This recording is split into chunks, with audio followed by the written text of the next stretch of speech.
ये भौजाई से देवर पूछत रे। हाँ जी।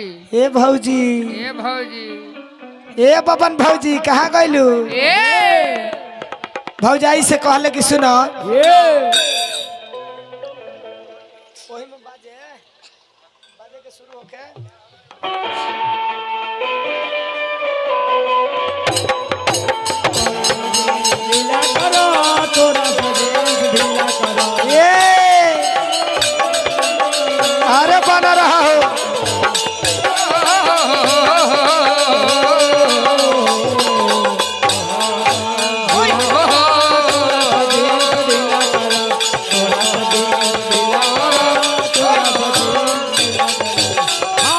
भौजाई से देवर पूछत रहे कि सुनो ए काहे के भौजो हो घरवा में बोलो बोलू।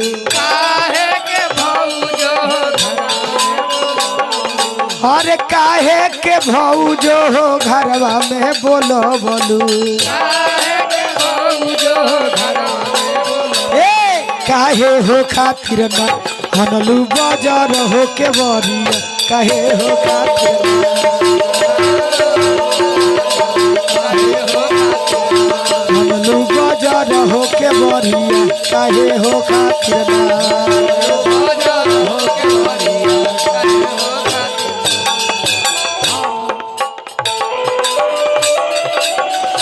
खेले होली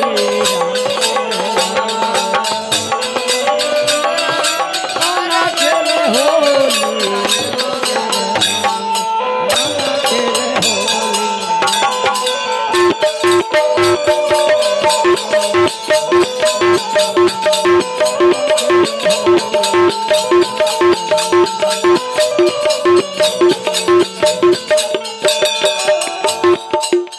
भौजाई देवर से कहली कि सुनो हसना देखल के देवर घरवा में बोलवनी।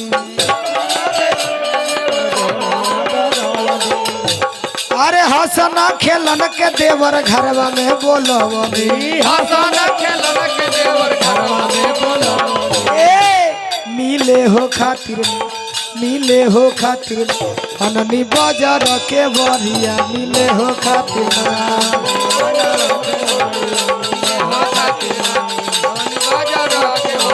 मिले हो खातिर।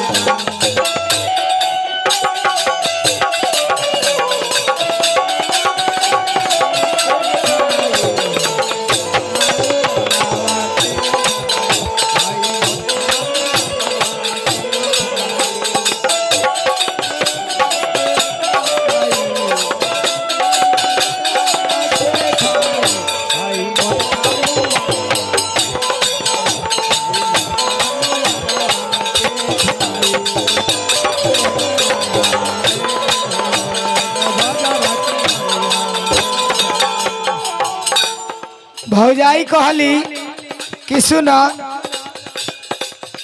अरे हंसत खेलत देवर बड़ा निक लगुए। अरे हंसत खेलत देवर बड़ा निक लगुए। हंसत खेलत देवर बड़ा नीक लगुए। कि दिन में हो दिन में ना हमर दहिया गढ़ू आइले कि दिन में ना हमर देहिया गधु आइले दिनमा दिनमा ए देवर कहले कि हंसता बोलता भौजी बड़ा निक लगुए दिन में ना हमर देहिया गढ़ू आइले। हाँ देह गढ़ुआए लागल। हाँ अब बात जौन देवर भौजाई के रहे वो बुझाए लगल। बुझाए लगा। भौजाई फेर में पड़ल बड़ी हाँ आ कहली कि सुनो कि जदी जानी जइहर देवरा बड़का तोर भैयावा। ए जदी जानी जइहर देवरा बड़का तोर भैयावा। ए कि हमके तोहके ना कि हमके तोहके ना दिहे घरवा से निकाल कि हमके तोहके ना